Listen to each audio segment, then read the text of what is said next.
Hello दोस्तों, आज हम पढ़ने जा रहे हैं कॉम्बिनेशन ऑफ रेजिस्टर का लास्ट पार्ट। ठीक है, तो लेट्स बिगिन। इसमें हम क्या पढ़ेंगे?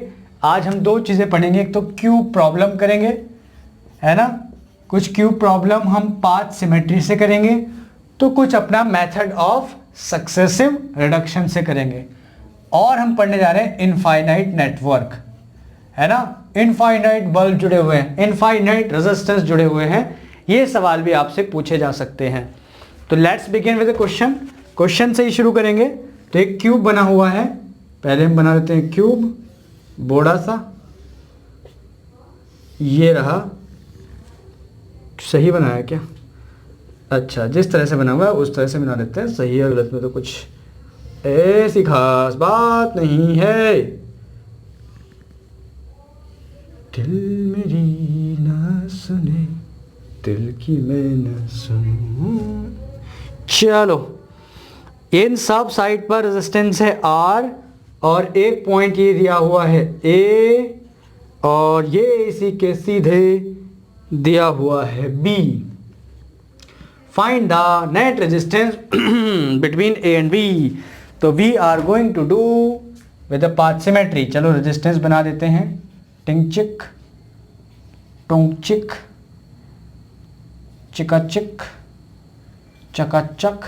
सर क्या चिक चिक कर रहे हो? पढ़ाओ ना ढंग से, पढ़ा लेना यार। तुम तो ऐसे यार, ऐसे करते हो यार, मतलब यार ऐसे करते हो यार, रेजिस्टेंस भी नहीं बनाने देते हो। मतलब अब आदमी पढ़ाए ना, रेजिस्टेंस ना बनाए। एक और रह गया तुम्हारे चक्कर में। चलो ये सब रेजिस्टेंस बराबर हैं यार यार यार यार यार यार यार यार यार यार यार।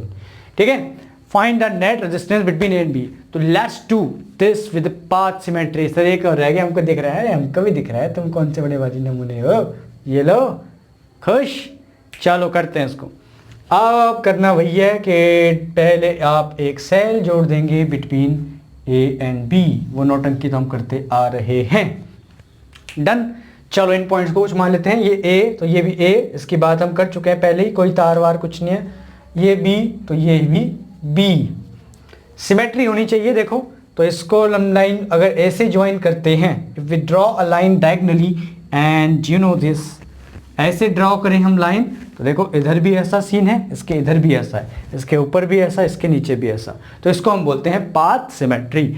अब हर जगह पाथ सिमेट्री क्यों प्रॉब्लम में नहीं लगेगी, इस बात का भी आप ध्यान रखना। ठीक है बच्चों, तो ये वाली प्रॉब्लम पाथ सिमेट्री से हो सकती है, क्योंकि इसमें सब जगह इधर इधर इधर इधर सब जगह बराबर बराबर सीन है। तो करंट बराबर बराबर डिवाइड हो जाएगा। देखो यहाँ से आई करंट चला ए पॉइंट से, तीन रास्ते मिले, टिंग टिंग टिंग, तीनों रेजिस्टेंस बराबर हैं। दिख रहा है ना, तीनों रेजिस्टेंस बराबर हैं, इक्वल हैं। और सिमेट्री भी देख लो, मिरर सिमेट्री लगा लो, ऐसे ऐसे लाइन खींचो इधर। ये सॉरी क्या कहते हैं उसको, अबे जो भी कहते हैं, पढ़ रखा है ना ठीक है, ये क्या है तीनों रेजिस्टेंस लगे हुए हैं आर आर आर, तो बराबर बराबर करंट डिवाइड हो जाएगा। आई गया था I/3, I/3, I/3। इसमें कोई दिक्कत तो नहीं है? चलो सर, अब ऐसे ही आप बी पॉइंट पर देखेंगे, तो देखो बी पॉइंट पर देखो, तीन जगह से करंट आ रहा है, टिंग टिंग टिंग, रेजिस्टेंस बराबर है सब जगह आर आर आर। तो यहां से भी कितना आएगा? I/3, I/3, I/3। क्या लगा रहे हैं हम? Path symmetry. जैसे जैसे गया वैसे वैसे आया। I/3, I/3, I/3, I/3, I/3, I/3। ठीक है, आप देखो देखो देखो देखो, ध्यान से देख रहे बच्चों, ये जो I/3 करंट है गया, यहां गया।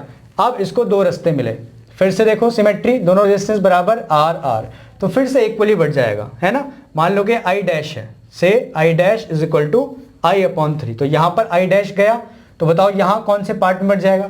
I dash upon two, I dash upon two, दो रास्ते मिले, इसमें कोई झंझट तो नहीं है। तो I डैश अपॉन टू मतलब I/3/2 मतलब I/6, और ये भी कितना हो गया भाई?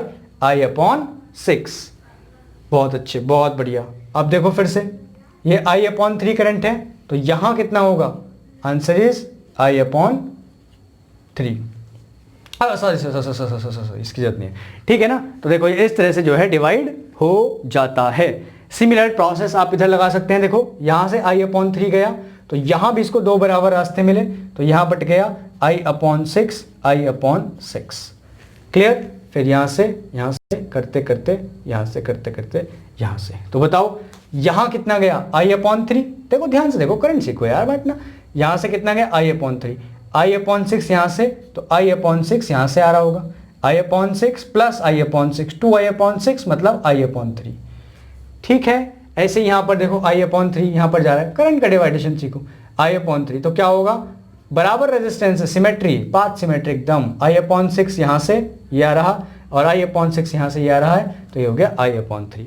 सिमिलरली इधर देखो, यहाँ से भी कितना आ रहा है I/3, तो यहाँ से देखो I/6 यहाँ से जा रहा होगा, I/6 यहाँ से, दोनों मिलकर बन गए I/3। करंट का डिवाइडेशन सीख गए?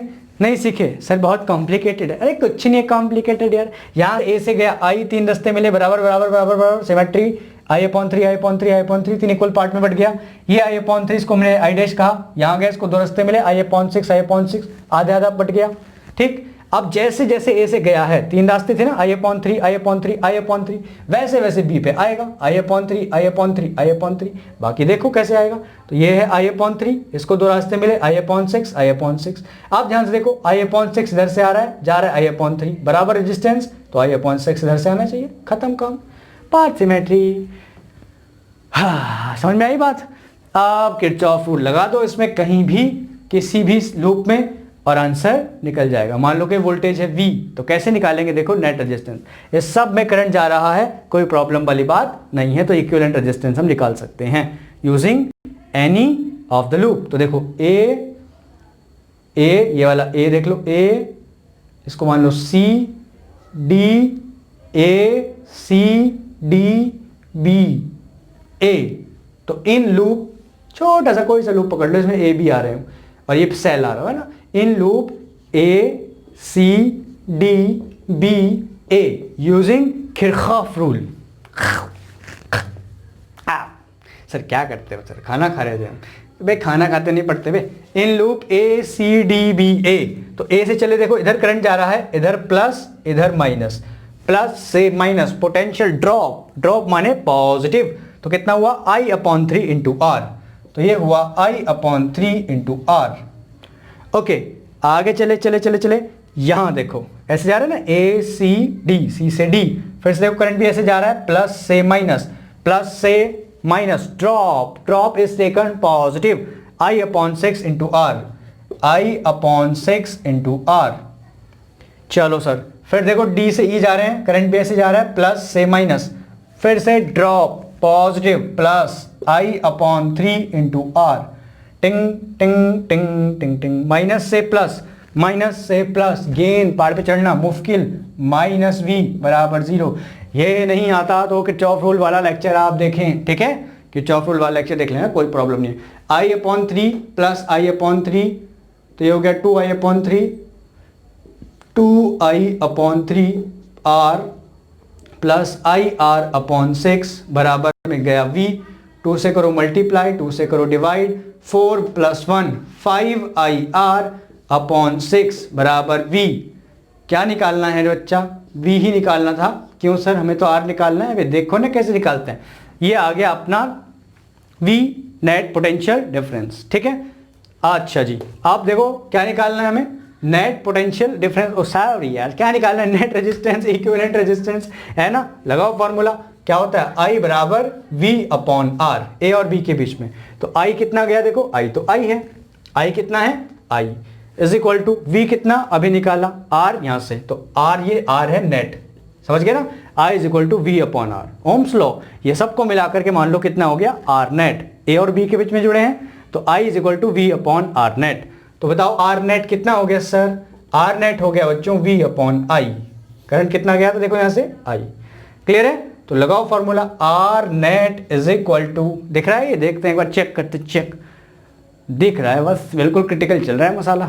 R net is equal to V/I, V कितना है, V ये रहा 5IR/6 I से कटा I, आंसर आ गया 5R/6 ओम। ये आ गया बच्चों net potential, net equivalent resistance. समझ में आया। तो इसको हम बोलते हैं पाथ सिमेट्री, बहुत आसान है, बहुत ही ज़्यादा आसान है। बोर्ड वगैरह में तो करंट की वैल्यू दी रहती है ना, I/3I, नहीं भी दी रही तो बहुत आसान। देखो I यहाँ से 3 पार्ट में इक्वल बट गया, फिर इसको 2 रास्ते मिले, फिर आधा आधा बट गया, है ना। और जैसे इधर से गया सिमेट्री की वजह से, वैसे इधर से आया। क्लियर?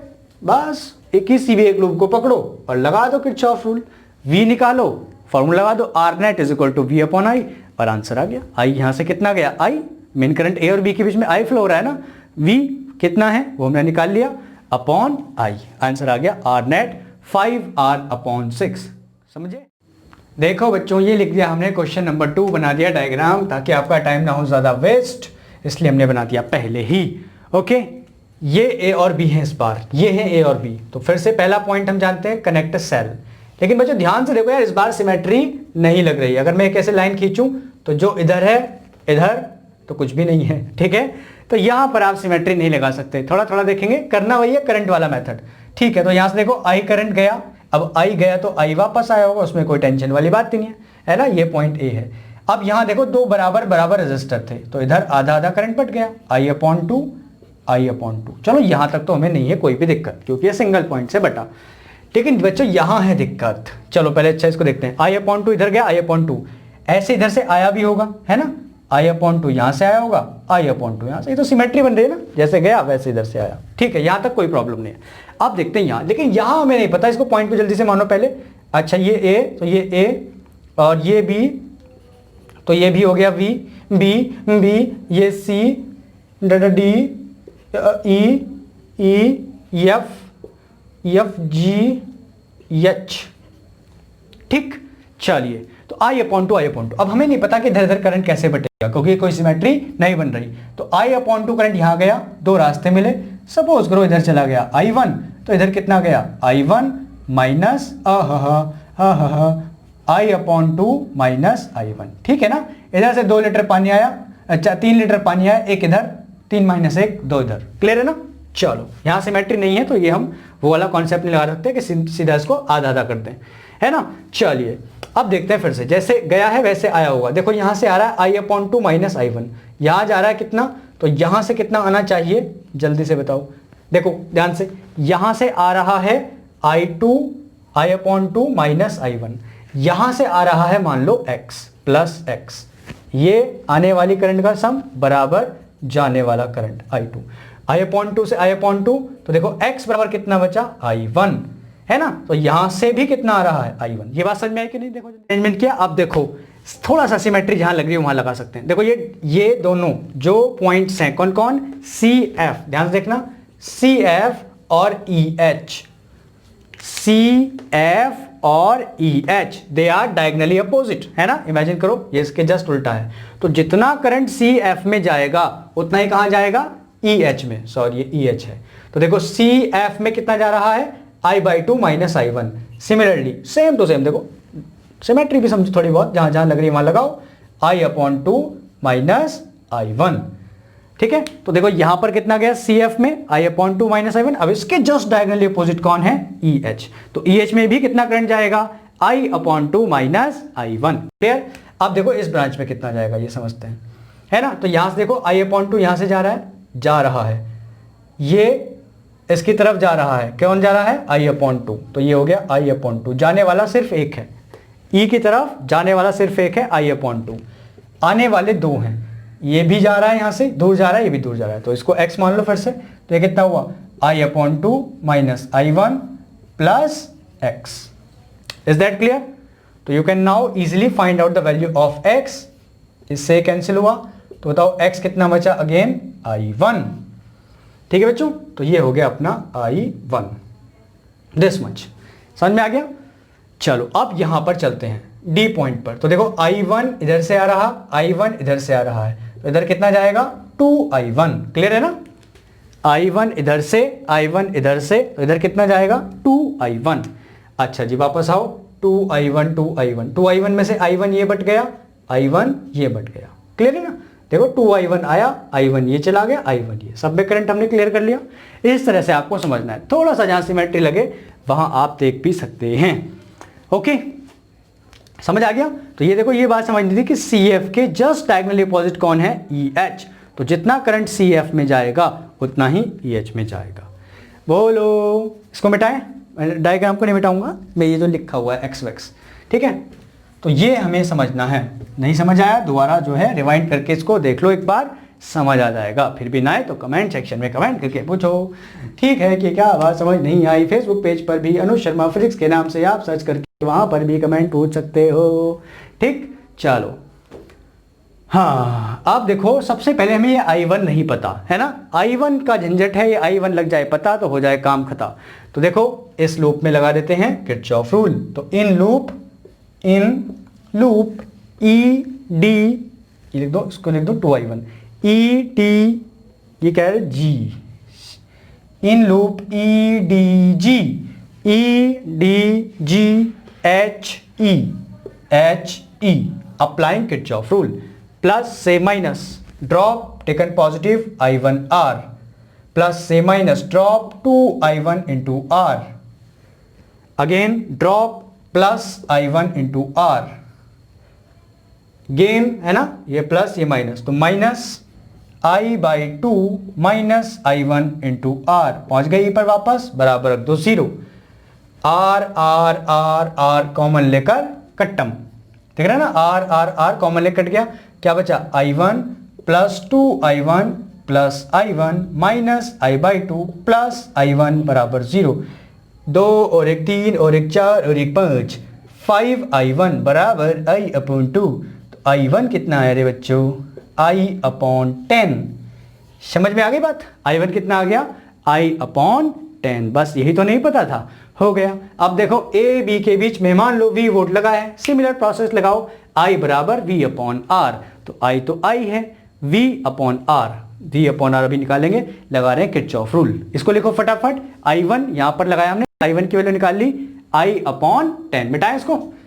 चलो अब देखेंगे ध्यान से, इन लूप, अब यहां ना, यहां लगाना है, अरे कहूँ बच्चे, अरे A E H B A, देखो A E H B A है ना, A B के बीच में निकालना, तो भाई A B वाली लूप चुनोगे ना। पहले हमें I1 की वैल्यू निकालनी थी, तो हमने ऐसी लूप ढूंढी जहां से हम I1 की वैल्यू निकाल सकते थे, तो हमने निकाल ली, कोई प्रॉब्लम।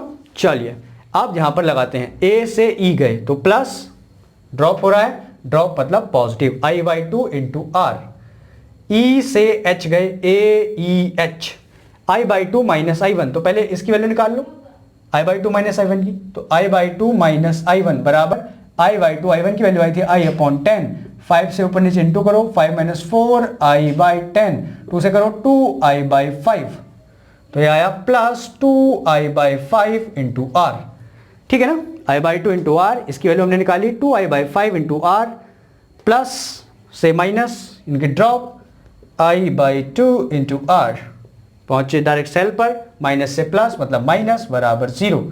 समझ में आ गई बात, जोड़ो रे भाई, हो कैसे करोगे सर, R एलसीएम लो, V को उधर ले आओ, तो V बराबर I कॉमन एलसीएम ले लो, 10, 2 5 जा 10, 5 2 जा 10, 2 5 जा 10, ओके बोलो, 2 5 जा 10, 5 2 जा 10, एक 2 पहले से 4 हो गया, 2 5 जा 10, यस ठीक है।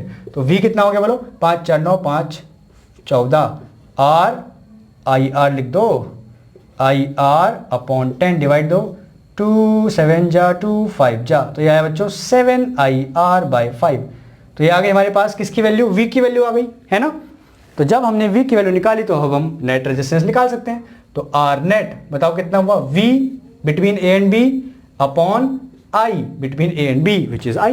तो V की वैल्यू रखो 7IR/5 I से कटा I, आंसर आ गया 7R/5। This is the value of R net. Okay, तो इस तरह से आप थोड़ा सा सिमेट्री का ख्याल रखो, थोड़ा सा करंट डिवाइडेशन का ख्याल रखो, और ऐसे आप बड़े से बड़े क्यूब प्रॉब्लम को कर पाओगे। समझ में आ गई ना बात। बस ध्यान रखो A और B जहां पॉइंट के बीच में हमें निकालना है, वहां लगा दो एक सेल, पोटेंशियल डिफरेंस, करंट देखो कैसे डिवाइड हो रहा है। जहां सिमेट्री नहीं है वहां अपना अलग अलग करंट मानो, और इस तरह से लूप में वैल्यू लगाकर आंसर निकाल सकते हैं। समझ में आ गया। ठीक है, अब देखते हैं इनफाइनाइट रजिस्टर। इसको सर ये तो फिर से वही बना दिया, आप तो इनफाइनाइट रजिस्टर पढ़ाने वाले थे। पढ़ाएंगे, रुको। अब इसको हम एक तरीके से और करना सीखते हैं। हो सकता है कि आपको तरीका आसान लगे, हो सकता है मुश्किल लगे, मुझे नहीं पता, आप खुद से डिसाइड करोगे। मैं तो दोनों तरीके सिखा रहा हूँ, ठीक है। तो देखो ध्यान से, सबसे पहले जिन 2 पॉइंट्स के बीच में हमें रजिस्टर निकालना है, नेट रेजिस्टेंस निकालना है, एक को इधर और एक को रखा इधर, ये तो पहले से करते आ रहे हैं, और बीच में कनेक्ट कर दिया सेल इस तरह से। ओके, अब देखो ए के आसपास कौन से पॉइंट हैं? सी है, डी है और जी है। जिस पॉइंट से ए का कनेक्शन नहीं है, ध्यान से, जिस पॉइंट से ए का डायरेक्ट कनेक्शन नहीं है उसको रखो बीच में। तो किसका कनेक्शन नहीं है? डी का, तो डी को रखो जस्ट सामने। क्यों? अभी देखते रहना। एक को ऊपर एक को नीचे, तो सी और ये हो गया जी। क्लियर है? जिससे ए का डायरेक्ट कनेक्शन नहीं है उसको सामने, एक को ऊपर एक को नीचे। सिमिलर प्रोसेस बी के साथ करना है। बी का जिससे डायरेक्ट कनेक्शन नहीं है ई, तो ई को रखो जस्ट सामने, ठीक है। एक को ऊपर एक को नीचे, तो ये हो गया ऊपर डी और नीचे हो गया साहब एफ। सारे पॉइंट्स आ गए, सारे पॉइंट्स आ गए। A B C D E F G, A B C D E F G, ठीक है। A B C D E F G. H तो रह गया सर, एच कहाँ है? एच कहाँ है देखते हैं, पीछे एच कहाँ है? ओके, कुछ मैंने गलत कर दिया। यस, गलत तो कर दिया मैंने। डी कहाँ से आ गया यार? डी कहाँ से आ गया यार? डी कहाँ से आ गया? ठीक है ना। तो बी के आसपास कौन है? बी के साथ किसका कनेक्शन है? ई का, तो ई को रखा बीच में, एक को ऊपर एफ को ऊपर एच को नीचे, या एच को ऊपर एफ को नीचे, वॉट एवर, ठीक है। ये एफ नीचे और ये एच था, हमने गलती से डी लिख दिया, कोई बात नहीं। इस तरह से आप रखेंगे। आप देखो बहुत ही सुंदर तरीके से ये हो जाएगा। ए और सी के बीच में जुड़ा है आर, ये सारे बराबर हैं, तो ए और सी के बीच में हमने जोड़ा आर। ए और डी के बीच में कुछ नहीं जुड़ा, कोई दिक्कत नहीं। ए और जी के बीच में जुड़ा है आर, जोड़ो। ए और जी के बीच में जुड़ा है आर। सब तरीके सीखो। सी और डी, सी और डी के बीच में जुड़ा है आर, तो यहां लिख देते हैं इसको। सी और डी के बीच में जुड़ा है आर। डी और जी, डी और जी के बीच में जुड़ा है आर। डी और जी के बीच में जुड़ा है आर। ओके, आप देखो सी और एच के बीच में जुड़ा है आर, तो सी और एच के बीच में जुड़ा है आर। ओके, डी और ई कहाँ गए? डी और ई के बीच में जुड़ा है आर, तो डी और ई के बीच में जुड़ा है आर। अरे बस सर, मजा आ गया। ऐसे ही आता है बस। ऐसे ही जी और एफ, जी एफ, जी और एफ के बीच में जुड़ा है, जी और एफ के बीच में जुड़ा है आर, तो जी और एफ के बीच में जोड़ा हमने आर। आया समझ में? मजेदार मजेदार सवाल है। फिर से देखो, एच और ई, एच और ई के बीच में जुड़ा है आर। ई और एफ, ई और एफ के बीच में जुड़ा है आर। क्या था और क्या बना दिया। बी और एच, बी और एच के बीच में जुड़ा है आर। ऐसे ही बी और ई के बीच में कुछ नहीं जुड़ा, बी और एफ के बीच में जुड़ा है आर। बी और एफ के बीच में जुड़ा है आर। Got it? लो जी, लो जी। सिमेट्री लग रही है? बिल्कुल लग रही है, बिल्कुल लग रही है। पैरेलल एक्सिस सिमेट्री पिछला लेक्चर देखा होगा, है ना, जिसको आप कहते हो folding symmetry. Same potential difference, A C, है ना, इसको भी सी मान सकते हैं आप। इसको बना लो जल्दी, मैं बता रहा हूँ, है ना। इसको हटाया और कर दिया आर, आर का हो गया r/2। ये नहीं आता तो पिछला लेक्चर देखना, mirror symmetry, folding symmetry. R R मिटाया, कर दिया r/2। ये तो आसान लग रहा है सर। आर आर मिटाया, कर दिया r/2। आर आर मिटाया, r/2। आर आर मिटाया, r/2। लो जी, हो गया, हो गया। चलो अब देखो, ये r/2, आर और i/2 किस में है? सीरीज में, है ना। देखो यहां से करंट गया I, यहां पार्ट में डिवाइड हुआ I1, I माइनस I1, तो यहां भी I माइनस I1, यहां भी I माइनस I1, तो r/2 plus r/2, r plus r 2r, तो ये हो गया बच्चों 2r।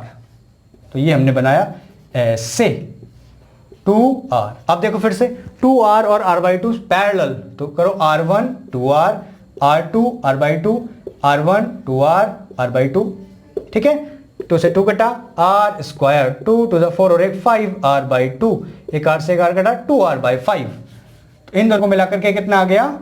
2r/5, 2r/5। ओके, आप देखो सब सीरीज में same current, same current, same current. r/2 plus r/2 r plus 2r/5, तो 5 और 2 7r/5। सेम आंसर आ गया। तो आप किसी भी तरीके से कर सकते हो ये वाला सवाल, है ना, करंट वाले तरीके से भी कर सकते हो और आप इसको कर सकते हो किस तरीके से भी, सिमेट्री वाले तरीके से भी। ठीक है बच्चों, मिटा दें, तो जो आसान लगे वो तरीका आप आजमा सकते हो, लगा सकते हो। चलिए सर, चलिए, हो फोन हिलता है। आप देखते हैं इनफाइनाइट नेटवर्क, बहुत आसान है इनफाइनाइट नेटवर्क, इसको देखना, इनफाइनाइट नेटवर्क। इनफाइनाइट नेटवर्क को देखेंगे कैसे करते हैं। देखो इसमें क्या होगा ना, बहुत सारे रजिस्टर किसी एक स्पेशल पैटर्न में लगे होंगे। जैसे ये सवाल लेते हैं, पहला बहुत फेमस सवाल है, इस तरह से ये ए है और ये बी है, पूछा है find the net resistance between A and B, जबकि रजिस्टर लगे हैं ऐसे ऐसे ऐसे ऐसे। अरे सर पता नहीं कितने लोग, पता नहीं कितने लगे साहब, पता नहीं कितने लगे रे बाबा। ऐसे ऐसे बस जैसे भी है, ठीक है ना, ए हाँ एक और बनाते हैं, ऐसे, यस, ऐसे लगे हुए बहुत सारे रजिस्टर्स। ठीक है, तो आपको फाइंड करना है नेट रेजिस्टेंस। ये कैसे करें, बहुत आसान, बहुत आसान। यहाँ से शुरू करो, ये और ये सीरीज, फिर ये दोनों कॉम्बिनेशन पैरेलल, फिर ये और ये सीरीज, दोनों का सीरीज कॉम्बिनेशन पैरेलल, ये और ये सीरीज है। सर कब तक करेंगे ये, से तो हम मर जाएंगे करते करते, पता नहीं कितने रजिस्टर लगे हुए। ठीक है, तो कैसे करेंगे, देखो इसमें क्या करो, आपको सबसे पहले पहचानना है यूनिट, है ना, यूनिट सेल उसको बोलते हैं। आपको यूनिट सेल पहचानना है कि ये क्या जुड़ा हुआ है ना, जिसने भी जोड़ा है भाई साहब ने, बल्ब जोड़े हैं, जिस भी महाराज ने, इस तरह से कैसे जोड़े होंगे, शुरुआत कैसे करी होगी, वो पहचानो, उसको हम बोलेंगे यूनिट सेल। और बार बार वही चीज जुड़ी होगी। देखो क्या ये है, क्या ये है, क्या देखो क्या ये जुड़ा है, क्या बार बार, ध्यान से देखो, उसको अलग करते हैं, टिंग टोंग टिंग। देखो क्या ये जुड़े है, क्या फिर से ये जुड़ा, क्या देखो, टिंग टोंग टिंग, क्या फिर से ये जुड़ा, क्या देखो, टिंग टोंग टिंग। समझ में आई बात। तो बेसिकली आपको सबसे पहले यूनिट सेल पहचाना जो बार बार जुड़ा हुआ है। ये देखो, ये उठा करके जोड़ा गया, टिंग टिंग, ठीक है। तो बार बार ऐसा ऐसा ऐसा पोर्शन उठा करके जोड़ा गया। कितनी बार जोड़ा गया, इनफाइनाइट बार। तो मान लो इन सबको जोड़ करके आंसर आ गया x। कितना आंसर आ गया, x। तो लो ये मैंने जोड़ दिया, आंसर आया x। मान लो कि सबका नेट रेजिस्टेंस कितना x है ना, इनफाइनाइट का सबका आंसर कितना आ गया x। अब ये इसमें जोड़ा, ये भी उसके जैसा है ना। तो फिर से देखो, अगर मैं इसमें ये ऐसे ऐसे कितने थे, इनफाइनाइट, ऐसे ऐसे कितने थे, इनफाइनाइट, उन इनफाइनाइट्स को जोड़ करके कितना आंसर आया x। उसमें एक और जोड़ दूं तो कुछ खास फर्क पड़ेगा क्या, बोलो। ये वही बात हो गई कि एक था समुंदर, ठीक है, समुंदर में था पानी, ऐसे ऐसे पानी भरा हुआ, ऐसे ऐसे बहुत सारी बाल्टी, इनफाइनाइट बाल्टी पानी, ऐसी इनफाइनाइट बाल्टी पानी भरा हुआ था। मैंने क्या किया, मैंने एक बाल्टी निकाला, टंग चक, ये निकाला एक बाल्टी, टों टों टों टों टों टों, एक बाल्टी निकाला, ठीक है। इसमें तो अभी भी है, तो समुंदर ही ना, है तो अभी भी x। बोलो यार, एक बाल्टी से क्या फर्क पड़ा, है तो समुंदर ना, तो अभी भी कितना है इसमें x। अब मैंने ये बाल्टी जो मैंने निकाल के रखा है अलग, इसको मैंने वापस डाल दिया, टिंग चक, अभी भी क्या रह गया, समुंदर, शीशे का समुंदर। ध्यान से बात समझे ना, ऐसे ऐसे ऐसे ऐसे इनफाइनाइट का आंसर कितना है, x। अब उस ऐसे ऐसे इनफाइनाइट को जोड़कर जिसको x आंसर आया, उसमें तुम एक और जोड़ दो, एक बाल्टी पानी और डाल दो, क्या फर्क पड़ा, तो अभी भी इसका नेट कितना रहा, x। समझ में आई बात। चलो अब देखो, x और ये r पैरेलल में है, तो पैरेलल का लगाओ r1 r2 upon r1 plus r2, सही है। तो इनको मिलकर के बन गया R1, यानी कि ये। अब देखो ये सीरीज में हो गए दोनों, है ना, सेम करंट, यहां से करंट गया, सेम करंट। तो ये कितना हो गया, R dash R plus R1, R plus R1 का मतलब RX plus R plus X। और ये क्या, R डैश वापस किसके बराबर हो गया, X के। अभी तो बताया, अरे यार ऐसे ऐसे ऐसे ऐसे सबको जोड़ के कितना है, X। उसमें ये एक यूनिट और जोड़ दी, तब भी आंसर कितना रहेगा, X, है ना। इनफाइनाइट को जोड़कर X आए, एक और उसमें प्लस कर दोगे तब भी कोई फर्क नहीं पड़ता है। ओके, चलिए अब इसको सॉल्व कर सकते हो बड़े इजीली, थोड़ा सा मैथमेटिक्स, थोड़ा। चलिए एलसीएम लो भैया, x बराबर एलसीएम लो R square plus R X plus R X upon R plus X, उसको ले जाओ उधर, R X plus x square बराबर R square plus 2rx। Okay, quadratic equation बनाओ, X square 2rx R X minus R square बराबर 0, A X square plus B X plus C बराबर 0। Can you find the value of x? Easily sir, x is equal to minus B, तो minus plus R, plus minus नहीं लगाएंगे क्योंकि यार resistance कोई negative थोड़ी होता है, plus minus under root B square R square minus plus 4ac, तो 4r स्क्वायर, क्लियर है ना, 4a1 है, c माइनस आर स्क्वायर उसने प्लस कर दिया अपॉन 2a, a है 1, कितना है बोलो r plus under root 5 R square का r अपॉन 2, कॉमन ले लो, under root 5 plus 1 into R upon 2। Any problem? तो ये कॉन्सेप्ट ध्यान रखना है, सबसे पहले यूनिट सेल पहचानो, उसको अलग करो, बाकी का नेट x मान लो, उस x में एक वही सेम यूनिट जोड़ देंगे जिसको जो इनफाइनाइट थी, तो कोई फर्क नहीं पड़ेगा हमारे आंसर पर, है ना। तो नेट भी जो है वो x के बराबर ही बचता है। चलो एक दो सवाल और देखते हैं इसका, फिर आपको क्लियर हो जाएगा। बहुत ज़्यादा थोड़ा इसमें डिफिकल्टी कुछ है नहीं, यूनिट सेल पहचानो और निकाल दो आंसर, ठीक है। चलिए करते हैं, यूनिट सेल ढंग से पहचान लेना कि क्या चीज़ बार बार जुड़ी हुई है। मिटा दें? चलिए अब देखते हैं अगला सवाल। देखो ये A है, इस तरह से जुड़ा हुआ है, ये है B, सॉरी ये इस तरह से, ये फिर ये फिर ये फिर ये ऐसे इनफाइनाइट तक जुड़ा हुआ है।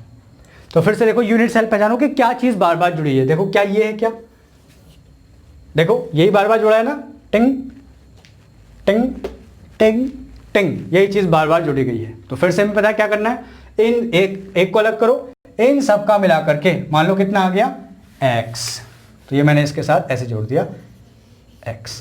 अब देखो ये इनफाइनाइट को जोड़कर x आया है, उस इनफाइनाइट में एक और यूनिट जोड़ दोगे तो कुछ खास फर्क नहीं पड़ने वाला है ना। तो ये r थे सारे, वो आ गया x। चलो और देखो दोनों पैरेलल में है, तो दोनों का मानो r1 आया, कितना हुआ rx upon r plus x, ये हो गया सपोज करो r1। अब ये तीनों सीरीज में हो गए, तो बताओ r इक्विवेलेंट कितना आ गया, r plus r1। r equivalent किसके बराबर होगा, फिर से x के बराबर ही होगा। तो r plus r 2r plus r1 की अलग दो, rx upon r plus x into करो x r plus x square is equal to 2r स्क्वायर प्लस 2rx प्लस rx। सबको इधर ले आओ, x स्क्वायर एक rx कटा, तो ये आ गया minus 2rx minus 2r square बराबर 0। फिर से लगा दो क्वाड्रेटिक इक्वेशन, सीधा जाए formula, 2r plus under root 2 to the 4r square plus 4 to the 8r square upon 2। तो यह है बच्चों 2r प्लस 8 4 12, 12 करोगे 4, तो यह आ जाएगा 2√3r, है ना, अपॉन 2। 2 कॉमन r कॉमन, तो ऐसे लिखो इसको 2 common r common 1 plus √3r upon 2। तो आंसर आ गया √3 प्लस 1 इंटू r। हाँ समझ में आ गया। तो इस तरह से आपको यूनिट पहचानना है। नाइट का आंसर x मान लो, उसमें एक जोड़ दो, फिर भी वो x ही रहा। समुंदर, बाल्टी, समुंदर। देखो बच्चों एक और सवाल देखो, है ना, इसमें भी आपको a और b के बीच में नेट रेजिस्टेंस निकालना है। तो इसमें भी आप पहले यूनिट पहचानो। देखो पहले क्या ये है, क्या नहीं भाई ये तो बिल्कुल भी नहीं है, r ही तो अलग से जुड़ रहा है। चलो और देखते हैं फिर क्या है, ध्यान से देख के बताओ क्या है, क्या ये है, क्या इतना देखना जरा ध्यान से, एक फिर दो ऐसे, एक ऐसे यहाँ बनाते हैं, एक ऐसे और फिर दो इस तरह से, ये पहचानना है ना आपको यूनिट सेल। तो ये नहीं था इतना, फिर देखो हमने ये तो नहीं है कहीं, तो एक ऐसे दो ऐसे, फिर से देखो एक ऐसे दो ऐसे, क्लियर है, एक ऐसे दो ऐसे, क्लियर है। तो ये आप पहचान लो यूनिट सेल, उसको अलग करो, ये हो गया आर आर आर, ठीक है। ये तो ये चीज़ नहीं जुड़ रही यहाँ पर क्या जुड़ रहा है, ये जुड़ रहा है, ठीक है, ये जुड़ रहा है बार बार। तो इसका पता है क्या मानना है, नेट एक्स, फिर से देखो एक्स आर आर सीरीज में, तो आर प्लस आर 2r, तो ये हो गया 2r प्लस एक्स। क्लियर है, तो 2r प्लस एक्स और r पैरेलल में निकाल लोगे net, 2r plus x parallel में, और ये x के बराबर इसका आंसर आएगा।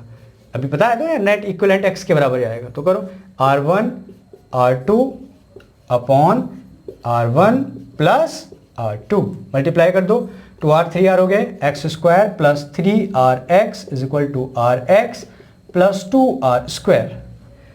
सबको इधर ले आओ, x square plus 2rx minus 2r square is equal to 0। Solve कर सकते हो अभी जैसे किया। तो ये आपको मेन पहचानना है कि यूनिट सेल क्या है, क्या चीज़ है आइडेंटिकल जो बार बार ऐड हो रही है। ओके बच्चों, tata bye bye, take care. अब हम मिलते हैं पोटेंशियोमीटर, मीटर ब्रिज, ऐसे ऐसे टॉपिक के साथ। Take care.